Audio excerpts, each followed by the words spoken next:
Type two হলো decimal থেকে binary.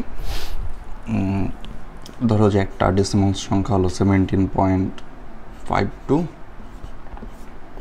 এটাকে আমরা বাইনারিতে কত বের করব।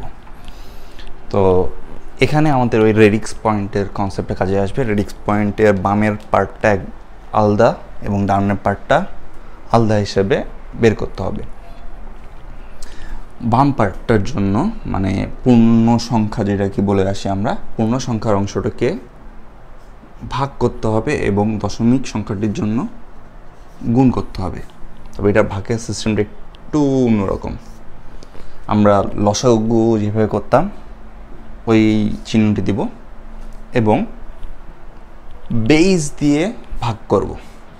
যা দিয়ে ভাগ করবো তা লিখতে হবে বামে, এবং ভাগ করলে কত হয়, 8 দুগুণ 16, তো ভাগফল 8 এবং ভাগশেষ এটা বিয়োগ না, এটা হাইফেন দিয়ে ভাগশেষ এখানে লিখতে হবে।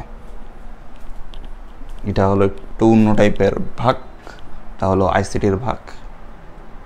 এবার আবার 2 দিয়ে ভাগ করতে হবে, 4 দুগুণ 8, ভাগশেষ 0, ভাগ করে যেতে হবে 2 দুগুণ 4, ভাগশেষ 0, 2 দিয়ে ভাগ করলে 2 একে 2, ভাগশেষ 0, তো ভাগশেষ 0 চলে আসছে। আবার 2কে তো ভাগ করা যায় না, কিন্তু এখানে তাও ভাগ করতে হবে যতক্ষণ পর্যন্ত না ভাগফল 0 হয়।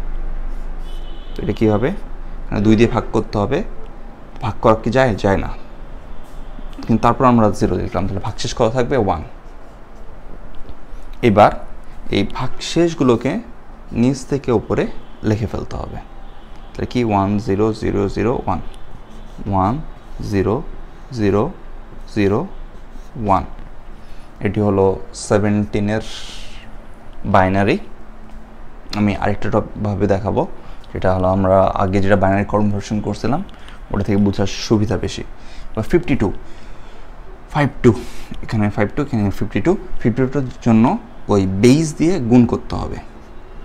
গুণ করলে এটা আসবে 104,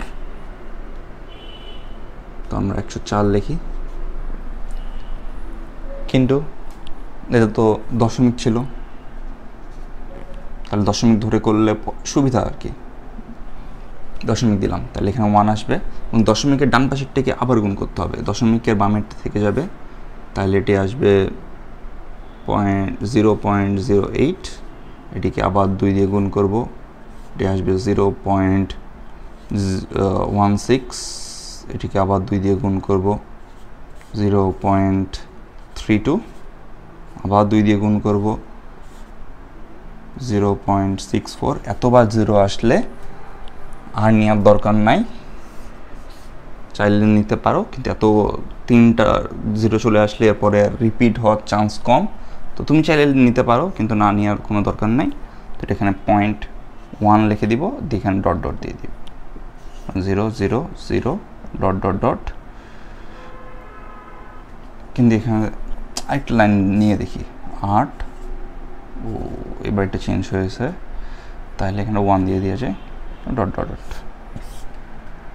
এটা হলো ডেসিমাল থেকে বাইনারির কনভার্সন। তো আমি আগে যেটা বলছিলাম যে কিভাবে বোঝা যায় 17, তোমরা ডেসিমাল নাম্বারটাকে, এটা হলো এমসিকিউ এর জন্য অনেক হেল্প করে, যে হলো পজিশনটা। ডেসিমাল নাম্বারটি হিসাব করে দেখবা, ফার্স্টের বিটের নাম্বার হয় 0, নাহলে 1 থাকে, 0 বা 1ই তো থাকতে পারবে এগুলাতে। ফার্স্ট পজিশনে যদি হলো 1 থাকে এবং 1-এর পাওয়ার 2 টু দি পাওয়ার 0 হবে, এটার মান হবে হলো 0 অথবা 1 into 2 to the power 0। 2 to the power 0 মানে হলো 1, তাহলে যা থাকবে তা, মানে এখানে যদি 0 থাকে তাহলে এটার ভ্যালু 0, কিন্তু 1 থাকলে এটার ভ্যালু 1, তো এখানে 1 থাকা মানে এটার ভ্যালু হলো 1। এইভাবে হিসাব করলে দেখবো এটার ভ্যালু হয় 2, এটার ভ্যালু হয় 4, এটার ভ্যালু হয় 8। এইভাবে আসলে দেখবো যে 2 এর পাওয়ার হিসেবে আসে, এখানে 16, 32, 64 128 এভাবে বাড়তে থাকে। তো এগুলা মুখস্থ করলে এটা দেখেই বলে দেওয়া যায়, যেমন এটা 1 আছে তার মানে এটা হলো 1, এটা 0 0 0 তাহলে 1 2 4 8 16, তো 16 আর এটা 1 মানে হলো এটা 17, যা হলো এই 17-এর সমান। এটা হলো এমসিকিউ এ কাজে লাগবে, যেখানে তুমি কীভাবে বাইর করছো এটা দেখানোর কোনো মানে নাই এবং তোমার হাতে এমসিকিউ নেই, সরি তোমার হাতে ক্যালকুলেটরও নাই।